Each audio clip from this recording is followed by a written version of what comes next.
ታሪኽና ዝጅምር ኣብ ሓደ ብጥልቀት ዝተሃነጸ ቤት ማእሰርቲ ናይ ጽልእን ሕነ ምፍዳይን ሃዋህው ኮይኑ እቲ ዋና ገጸ ባህርና ኣድቫይት ብጽንዓት ስፖርት ክሰርሕ እንዳረኣየና እዩ። ቀጺሉ ኣብቲ ጸልማት ክፍሊ ቤት ማእሰርቲ ምስ ገለ ጨካናት እሱራት ህይወቱ ንምድሓን ክበኣስ እንከሎ ብኣዝዩ ኣሰቃቂ ኩነታት ሙሉእ ብምሉእ ክስዕሮም እንከሎ ንርኢ። ኣብቲ ዝቕጽል መሳጢ ትርኢት መሰረት ናይዚ ታሪኽ ዝኾነ ታሕሳስ 24 ዝተባህለ ፍሉይ መዓልቲ ብጉልህ ንርኢ። ኣብዚ ዕድል ዝውስኖ ከቢድ መዓልቲ ኣጋሼ ዝተባህለ ንሕጊ ዘይግዛእ ፖሊስ ንሓደ ሓደገኛ ገበነኛ ብዘይ ምንም ምሕረት ክቆትሎ እንከሎ ንርኢ። ድሕሪኡ ብኡንብኡ ካብ ኣድቫይት ዘይተጸበዮ ናይ ቴሌፎን ጻውዒት ይበጽሖ። ኣድቫይት ካልእ ሓድሽ ሰብ ከምቲ መደቡ መሰረት ክቐትል ምዃኑ ብድፍረት ይነግሮ። ብዙሕ ከይጸንሐ ድማ ኣድቫይት ንሓደ ናይ ፖሊስ መርማሪ ካብ ዓቐን ንላዕሊ ዕፀ ፋርስ ብምሃብ ብኣሰቃቂ ኩነታት ይቐትሎ። ክቡራት ተኸታተልትና ኣብ ናይ ሎሚ ናይ ፊልም ታሪኽና ኣብ 2020 ዓመተ ምህረት ዝተለቐቐት ማላንግ ዝተሰየመት ፊልም ክንርኢና። ነዛ ቪድዮ ላይክ ቻነልና ድማ ሳብስክራይብ ብምግባር ቤተሰብ ኩኑ። ኣብቲ ዝቕጽል ትርኢት ነቲ ካልእ ፖሊስ ማይክል ብሰፊዑ ንረኽቦ። ደጋዊ ትርኢቱ ናይ ስድራ ቤት ኩነታቱን ማሕበራዊ ደረጃኡን ኣዝዩ ሰናይን ዝተኸበረን እኳ እንተኾነ ብድሕሪኡ ግን በዓልቲ ቤቱ ብምስጢር ኣብ ልዕሊኡ ስለ ትብዕልግ ናይ ውሽጢ ሓዳር ህይወት ሙሉእ ብምሉእ ዝተበላሸወን ዝፈረሰን እዩ። ማይክል ሓለቓ ክፍሊ ምክልኻል ገበን ብምዃኑ ነዚ ዘሰንብድ ናይ ገበን መዝገብ ብህፁፅ ንምፍታሕ ምስ ኣጋሼ ብሓባር ክሰርሕ ይግደድ። ሕጂ ድማ ታሪኹ ንድሕሪት ተመሊሱ ናብቲ ናይ ኣድቫይት ዘሐጉስ ሕሉፍ ታሪኹ ይወስደና። ኣድቫይት ንፈለማ እዋን ናብታ ጽብቕቲ ጎዋ ዝኣተወሉ ናይ ነጻነት ሰዓት ንርኢ። ምቕጻል ካብ ወፃኢ ሃገር ንጎዋ ክትበጽሕን ህይወት ክተስተማቐርን ዝመጸት ሳራ ንበይና ንርያ። ክልቲኦም ዘይተጸበይዎ ኩነታት ኣብ ሓደ ናይ ምሸት ፓርቲ ብሓጎስ ይራኸቡ። ነገር ግን ፖሊስ ነቲ ፓርቲ ድንገት ስለ ዝወረርዎ ክልቲኦም ሓቢሮም ክስወርን ካምልጡን ይግደዱ። ሳራ እንደገና ናብ ካልኦት ፓርቲታት ከይዳ ክትዘናጋዕ ትደሊ። ንኣድቫይት ድማ ብትኹረት እንዳጠመተት ገና ኣይመሸየን ዘሎ ክትብል ትዛረቦ። ኣብ ናይ ቀጻሊ ጉዕዞኦም ናብ ካልእ ድሙቕ ፓርቲ የምርሑ። ሳራ ንኣድቫይት ፍሉይ ዕፀ ፋርስ ከምፅእላ ብጽኑዕ ተሓቶ። ኣድቫይስ ነቲ ዕፀ ፋርስ ከምፅእ ርሕቕ ኢሉ ኣብ ዝኸደሉ ሰዓት ሳራ ንጀሲ ዝተባሃለት ጓል ምስ ሓደ ወዲ ብትኹረት ትዕዘባ። ጀሲ ካብ ሓደ መንእሰይ ብምስጢር ዕፀ ፋርስ ትቕበል ከም ዘላ ብፍሉይ ተስተውዕል። እቲ መንእሰይ ነቲ ዕፀ ፋርስ ሂብዋ ብቐጥታ ይኸይድ። ሳራ ኩነታቱን ምፍላጥ ናብ ጀሲ ትጽጋዕ።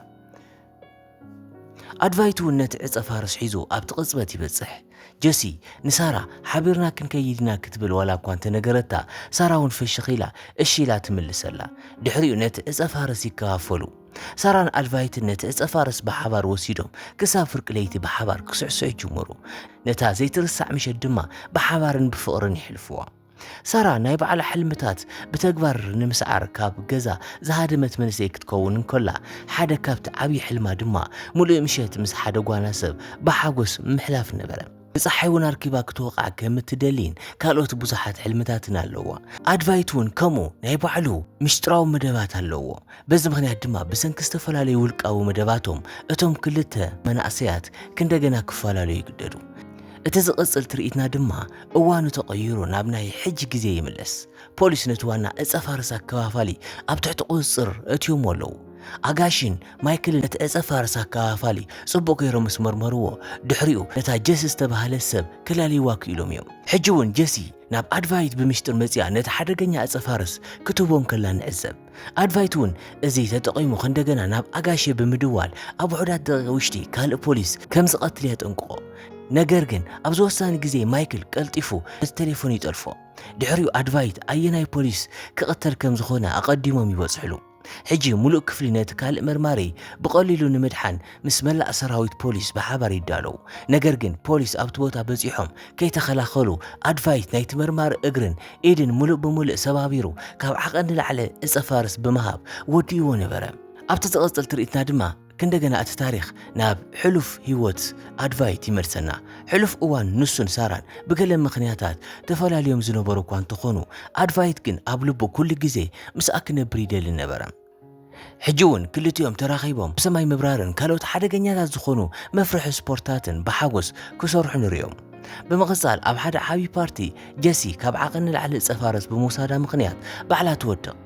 ሳራን ኣድቫይትን ህይወታ ቀልጢፎም ንምድሓን ናብ ሆስፒታል ይወስድዋ ነገር ግን እዚ ጉዳይ ኣዝዩ መፍርሕን ደው ንምባል ዝኸብድን ወልፊ ኮይኑዋ ከም ዝነበረ ኣብዚ ግዜ እዚ ብንጹር ንርዳእ ኣብቲ ዝቐጽል ትርኢትና ድማ ፊልምና ጉዕዞ ብምቕጻል ናብ ናይ ሕጂ ግዜ ክንደገና ይመልሰና ኣጋሽን ማይክልን ብዛዕባ እቶም ዝሞቱ መርመርቲ ተወሳኺ ሓደስቲ መርትዖታት ይረኽቡ ኣብቲ መደብ ዝነበረ እቲ ሳልሳይ ዓርኮም ሕጂ እውን ብሂወት ከም ዘሎ ብግቡእ ይርድኡ ሕጂ ማይክልን ኣጋሽን ብዛዕባ ናይ ኣድቫይትን ጀስን ምትእስሳር ሙሉእ ብሙሉእ ፈሊጦም ኣለዉ ነዚ ሳልሳይ ዓርኮም ንምጥቃዕ ድማ ክቐትልዎ ከም ዝኾነ እውን 100% ርግፀኛታት ኮይኖም ኣለዉ ስለዚ ንኣድቫይት ኣብ መጻወድያ ንምእታው ምስ መላእ ሰራዊት ፖሊስ ናብኡ ይምርሑ ይኹን እምበር ኣድቫይት ነቲ ሳልሳይ መርማሪ እውን ብዓወት ይቐትሎም ነገር ግን ኣብዚ ኣጸጋሚ ግዜ ኣጋሽ ንኣድቫይት ስዒቡ ሒዝዎ ብብርቱዕ ይሃርሞ ኣድቫይት እውን መደቡ እዚ ስለ ዝነበረ ኢዱ ንፖሊስ ይህብ ብኻልእ ገጽ ድማ ማይክል ንጀሲ ብርሑቕ ይርያ ኣብ ትሕቲ ቁፅር ከውዕላ እውን ጉይኡ ይጅምር እንዳሰዓባ ድማ ናብ ቤታ ይበጽሕ ኣብ ውሽጢ እቲ ገዛ ምስቶም ኣድቫይት ብጥንቃቐ ካብ ዝዓቀዶም ቅትለታት ዝተተሓሓዙ ብዙሓት ስእልታትን ምስጢራዊ ወረቐታትን ኣብ መንደቕ ተለጢፎም ይርኢ ኣብ መንጎዞም ሰለስተ መርመርቲ ድማ ናይ ማይክልን ኣጋሽን ሓበራዊ ስእሊ ይርከብ ማይክል መደቦም ከይቆፃፀሮን መርትዖ ከይረክብን ብምባል ጀሲ ነቶም ስእልታት ብኣልኮል ክትንድዶም ትጅምር ኣብቲ መፍርሒ ቅጽበት ሙሉእ እቲ ገዛ ብብርቱ ሓዊ ይተሓዝ ማይክል ግን ርእሱ ኣድሒኑ ይምልጥ ይኹን እምበር ጀሲ ካብቲ ገዛ ክትወፅእ ብዘይምኽኣላ ብትክቲ ዓፊና ነዲዳን ኣብኡ ትመውት ማይክል ልክዕ ካብቲ ሓዊ ምስ ወፅእ ኣድቫይት ኣብ ትሕቲ ቁፅር ምእታው ብቴሌፎን ይሰምዕ ንሕሪኡ ንኣድቫይት ብጥንቃቐ ይምርምሮ ኣብቲ ዝቕጽል ትርኢት ንድሕሪት ተመሊስና ነቲ ሓቂ ንርኢ ሳራ ጥንሲ ኣለዋ ነቲ ህፃን እውን ብሓጎስ ክትወልዶ ትደለያ ከምኡውን ናይ ኣጋሼ ዝሕዝን ሕሉፍ ታሪክ ኣብዚ ብሰፊሑ ይርአ ኣጋሼ ኣብ ሕሉፍ ህይወቱ ኩሎም ሕግታትን ደንብታትን ብጥንቃቐ የኽብር ነበረ ነገር ግን ኣብ ሓደ ከቢድ ናይ ገበረኛታት ግጭት እዋን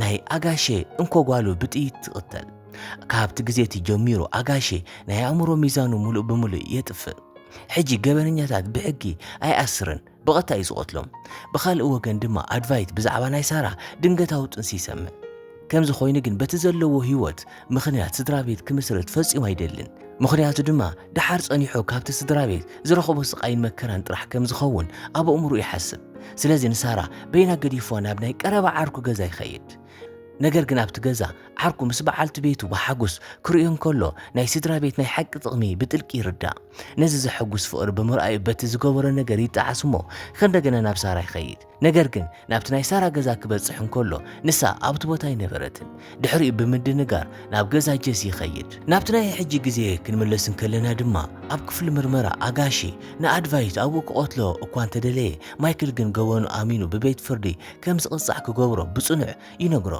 ድሕሪኡ ኣጋሺ ንኣድቫይት ብተኸታታሊ ክሓቶ ይጅምር ኣብዚ ናይቲ ታሪክ ዓብይን ማንም ዘይተጸበየን ኩነታት ይመጽእ ማይክል ባዕሉ ናይዚ ፊልሚ ዋና ገበነኛ ምዃኑ ንርዳእ ናይቲ ታሪክ መበገሲ ምስጢር ንምርዳእ ናይ ማይክል ድቡቕ ሕሉፍ ታሪክ ብሰፊሑ ንርአ ማይክል ኣብቲ እዋን ገና ሓዳር ኣይሓዘን ነበረ ነገር ግን ኣፍቃሪቱ ምስኡ ኣብ ሓደ ገዛ ክትነብር ስለ ዝደለየት ትምኒታ ትነግሮ ይኹን እምበር ማይክል ብሰንኪ ዝተሓላለኸ ጸገሙ በትሑቶ ኣይስንብድ ኣፍቃሪቱ ናይ ማይክል ምስንባር ርያ ዝበደልኩካ ነገር እንታሊ በጃኻ ይቐረበለለይ ብምባል ብሓዘን ይቅርታ ተሓቶ ማይክል እውን ርእሱ ንምክልኻል ከም ድሕሪት ዝተረፈ ክትርእዮ እኳ እንተኸኣለት ነገር ግን ቅድሚ መውስቦ ምንም ዓይነት ናይ ፆታ ርክብ ኣይገብርኒ ብምባል ይሕስዋ ማይክል ዝፈርሐ ናይ ሓቂ ናይ ሰብኣይ ስራሕ ከም ዝጎደሎ ስለ ዝሓስብ እዩ በዚ ድማ ጀስ ዝተባሃለ ሰብ ናይ ፆታ ንግዲ ከም እትሰርሕ ካብ ዝተፈላለዩ ሰባት ይሰምዕ ስለዚ ናይ ብሓቂ ናይ ሰብኣይ ፆታ ኣለዎ ድዩ ክምርምር ስለ ዝደለየ ናብ ቤታ ይመርሕ ይኹን እምበር ማይክል ናብ ገዛ ጀስ ክበጽሕ እንከሎ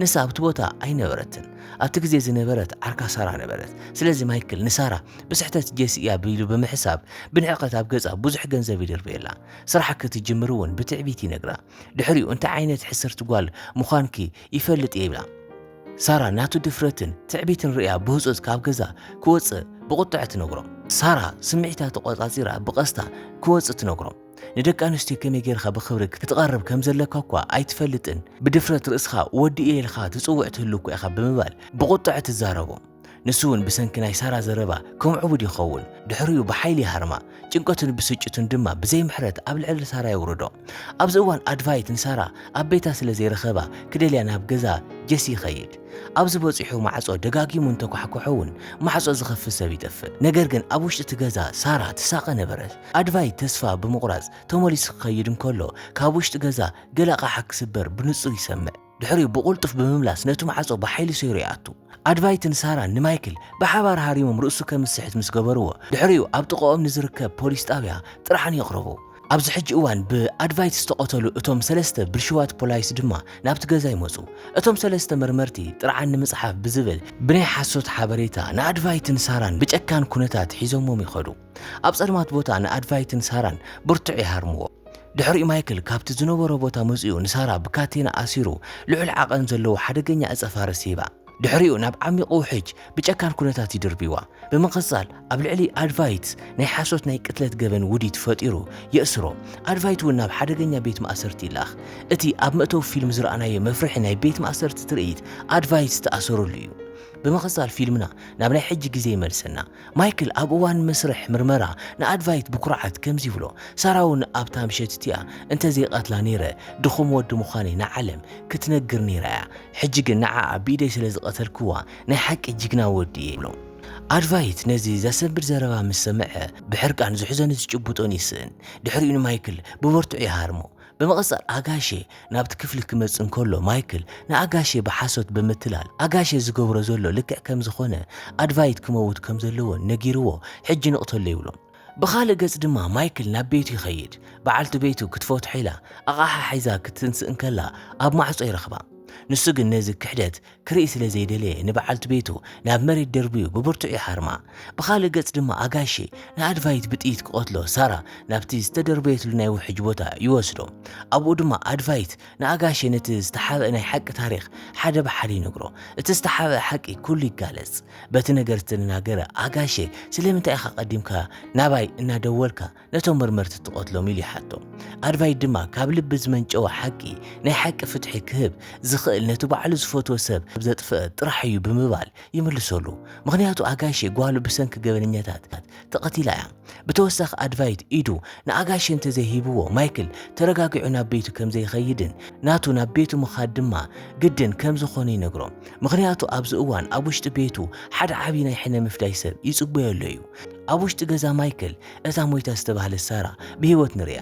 ንሳ እውን ሃንደበት ተላዒላ ንማይክል ሒዛ ነቲ ልዑል ዓቐን ዘለዎ ሓደገኛ ዕፀ ፋረስ ብሓይሊ ትወቆ። በዚ ድማ ህይወት ይሓልፍ። ሕጂ ዝመጽእ ሕቶ ሳራ ተኣሲራ ካብቲ ዝተደርበየትሉ ዓሚቕ ውሕጅ ከመይ ጌራ ብሂወት ክትተርፍ ኢላ ዝብል እዩ። ሳራ ሕጂ ብሂወት ዘላ ብሰንኪ ዓርካ ጀሲ እዩ። ጀሲ ኣብታ ምሸት እቲኣ ካብ ዝኸደቶ ናብ ቤታ ክትምለስ እንከላ ፖሊስ ኢሎም ክወስድዎም ከለዉ ትርኢ።